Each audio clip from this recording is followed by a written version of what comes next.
Hi everyone. आज का हमारा जो टॉपिक है वो है इंडियन रेगुलेटरी फ्रेमवर्क में टाइप ऑफ लॉ का प्रिंसिपल्स ऑफ नेचुरल जस्टिस। ठीक है, प्रिंसिपल्स ऑफ नेचुरल जस्टिस क्या है? ये एक ऐसा लॉ है जो इंश्योर करता है कि कोई भी किसी भी केस में अगर कोई जजमेंट दिया जा रहा है तो वो पूरी तरह से फेयर हो और रीजनेबल हो। ठीक है, प्रिवेंट करता है आर्बिट्री एक्शन को। आर्बिट्री एक्शन क्या है? यानी एक ऐसा एक्शन जो पहले से प्लान किया गया हो, जो पहले से सोचा समझा गया हो। ठीक है, और गारंटी देता है इम्पार्शियलिटी की।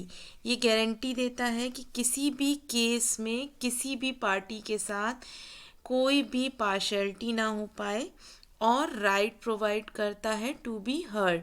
यानी ये दोनों पार्टीज़ को ये राइट प्रोवाइड करता है कि उन्हें इक्वल अपॉर्चुनिटी दी जाए कि वो कोर्ट में अपना पॉइंट ऑफ व्यू रख सकें, अपने जो भी एविडेंस हैं उनको प्रेजेंट कर सकें। ठीक है, तो कहने का क्या मतलब है कि देखिए, जो प्रिंसिपल ऑफ नेचुरल जस्टिस का ये जो लॉ है, ये पूरी तरह से कोशिश करता है कि कोई भी केस में अगर कोई जज कोई डिसीज़न दे रहा है तो वो डिसीज़न जो है वो फेयर हो, सही हो, रीज़नेबल हो। ठीक है, जो भी एविडेंस रखे गए हैं उसके सामने उस पे बेस्ड हो, और किसी भी तरह का किसी भी केस में कोई आर्बिट्री एक्शन ना हुआ हो। यानी ऐसा मतलब ऐसा नहीं होना चाहिए कि जो डिसीज़न आ रहा है या जो भी जजमेंट दिया जा रहा है वो कोर्ट के बाहर कोई सेटलमेंट हो गया हो जिसके कारण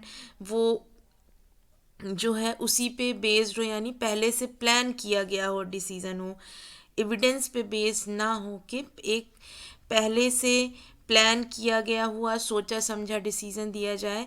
तो इस तरह के किसी भी एक्शन को principle of natural justice prevent करता है। दोनों पार्टीज़ को ये राइट देता है कि वो अपनी बात कोर्ट में रख सके। ठीक है, अब ये सब करने के लिए वो जिन दो मेन रूल्स का यूज़ करता है, कोर रूल्स यानी कि मुख्य रूल, मेन रूल्स। ठीक है, मुख्य नियम, कोर रूल्स यानी मुख्य नियम यानी मेन रूल्स का यूज़ करता है। वो मेन रूल्स हमारे क्या है? फर्स्ट है नीमो ज्यूडेक्स इन क्वासास्यू। ठीक है, ये एक फ्रेज़ है लैटिन भाषा का, लैटिन लैंग्वेज का, जिसका मीनिंग होता है no one should be a जज इन देयर ओन केस। अगर डायरेक्ट मीनिंग हम देखें तो ये यही कहता है कि कोई भी पर्सन भले ही वो जज हो लेकिन वो अपने खुद के केस में एज अ जज वर्क नहीं कर सकता है। ठीक है, लेकिन क्योंकि ये एक फ्रेज़ है तो इसकी एक ब्रॉड मीनिंग भी है। वो क्या है कि कोई भी डिसीज़न मेकर यानी कोई भी जज है अगर किसी केस में, तो उसे इम्पार्शियल होना चाहिए, न्यूट्रल होना चाहिए, और free from any personal, official and financial interest. ठीक है, while they are deciding a case. अगर कोई पर्सन किसी केस में एज अ जज वर्क कर रहा है तो उसका उस केस से किसी भी तरह का कोई रिलेशन, फिर वो चाहे पर्सनल रिलेशन हो, ऑफिशियल रिलेशन हो या फिर फाइनेंशियल रिलेशन हो, नहीं होना चाहिए। ठीक है, पर्सनल कैसे? यानी अगर केस में दोनों में से कोई एक पार्टी जो है वो उसके कोई जानने वाला है या कोई रिलेटिव है, इस तरह की कोई कंडीशन नहीं होनी चाहिए। कोई ऑफिशियल इंटरेस्ट नहीं होना चाहिए, ना तो फाइनेंशियल इंटरेस्ट होना चाहिए। ठीक है, ये ये जो नियम, ये जो रूल है हमारा, वो यही कहता है। क्योंकि अगर देखिए उसका किसी भी तरह का कोई इंटरेस्ट होगा केस में तो वो जो भी जजमेंट देगा वो सही नहीं होगा। मतलब अगर उसका डिसीज़न किसी भी तरह के अपने खुद के पर्सनल इंटरेस्ट से अफेक्टेड होता है तो वो एक सही डिसीज़न नहीं माना जाएगा। ठीक है, तो ये जो रूल है इसे रूल ऑफ बायस भी कहते हैं, यानी पूरी तरह से न्यूट्रल होना और किसी भी पार्टी के साथ पार्शियलिटी नहीं करना, ठीक है। सेकंड जो हमारा रूल है वो है ऑडी अल्ट्रम पार्टम, ठीक है। ये भी एक लैटिन फ्रेज है जिसकी मीनिंग है हेयर द अदर साइड, ठीक है। द अदर साइड यानी दूसरी साइड को भी सुना जाए, ठीक है। वर्ड टू वर्ड अगर हम मीनिंग देखें तो ये मीनिंग होगी, बट अदरवाइज जो मीनिंग है, मीनिंग बनती है, जो एक ब्रॉड मीनिंग है वो क्या होगी। ये रूल हमारा कहता है कि किसी भी केस में बिना दोनों साइड्स, दोनों पार्टी को सुने हुए कोई भी डिसीज़न नहीं दिया जाना चाहिए, ठीक है।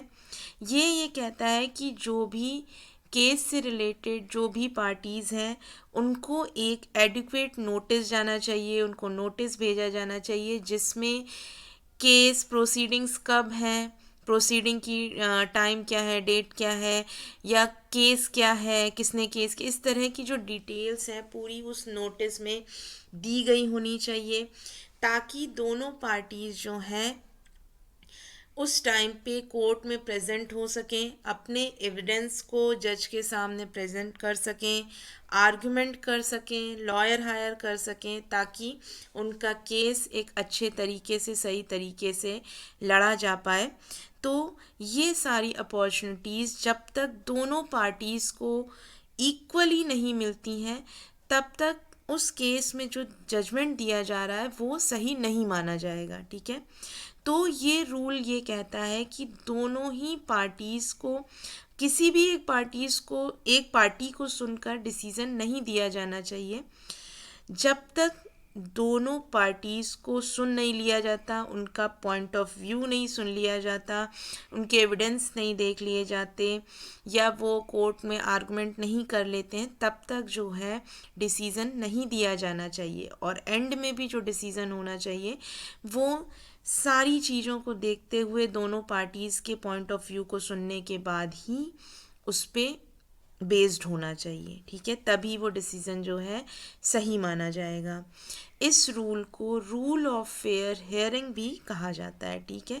फेयर हेयरिंग यानी एक ऐसी हेयरिंग जिसमें दोनों पार्टीज़ अपना अपना पॉइंट ऑफ व्यू रखती हैं जज के सामने, अपने एविडेंस प्रेजेंट करती हैं उनके सामने, और फिर उन एविडेंस को देखते हुए, उनके पॉइंट ऑफ व्यू को सुनने के बाद जज अपना एक सही जजमेंट देता है, ठीक है।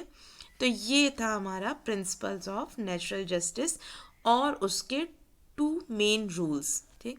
आई होप आपको समझ में आया होगा। फिर मिलते हैं अगले टॉपिक के साथ। Thank you.